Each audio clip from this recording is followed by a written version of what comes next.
आप सभी को जय श्री कृष्णा। वेदः शिवः शिवो वेदः वेदाध्यायी सदा शिवः तस्मात् सर्वप्रयत्नेन वेदाध्यायिनमर्चयेत्।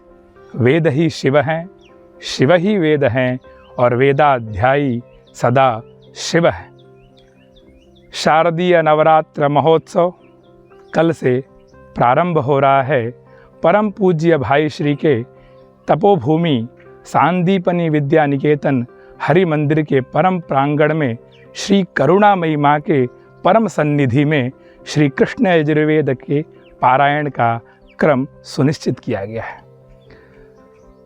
आप सबके मन में प्रश्न और जिज्ञासा होगी कि वेद क्या है और वेद में क्या है और वेद पारायण का फल क्या है।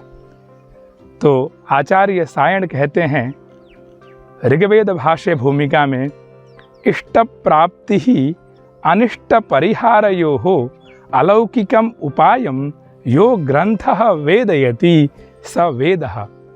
ऐसा ग्रंथ, ऐसा अलौकिक उपाय जो इष्ट की प्राप्ति कराए और अनिष्ट का परिहार करा दे, ऐसा अलौकिक उपाय जो ग्रंथ कराता है उस ग्रंथ को हम वेद कहते हैं। और वेद स्वयं में श्रुति, आमनाय, विभिन्न नामों से हम ज्ञात करते हैं वेद के उल्लेखों का। वेद का फल क्या है, वेद पारायण का फल क्या है। जो वेदाध्यायी होता है वो वेद को सामान्य ग्रंथ की तरह नहीं पढ़ता है।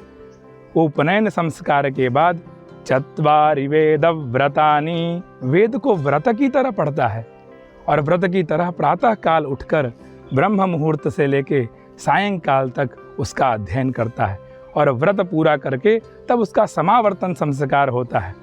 तो वेद पारायण का फल क्या है, ये जिज्ञासा आपकी है।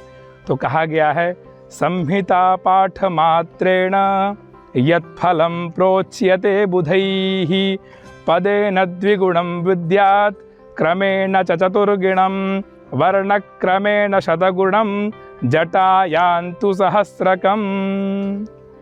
तो प्रकृति पाठ और विकृति पाठ दो तरह का पारायण होता है।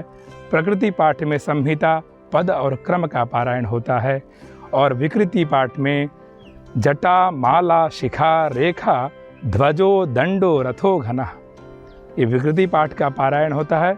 इन पारायण के करने से हमें सर्वविध विषयों की प्राप्ति होती है। वेद पारायण का फल कहा गया है कि समग्र ऐश्वर्य के प्राप्ति, धन धान्य कनक वस्तु वाहन आदि सकल संपदाओं की प्राप्ति होती है और पद पद में हर एक कदम में यश की प्राप्ति होती है और समग्र विश्व में कल्याण का भाव हो। इस तरह से वेद का पारायण जो करता है और वेद का श्रवण जो करता है, दोनों के कल्याण का भाव होता है और सद्मार्ग पर चलने का और सत्संगति में रहने का एक सुखद फल प्राप्त होता है। धन्यवाद।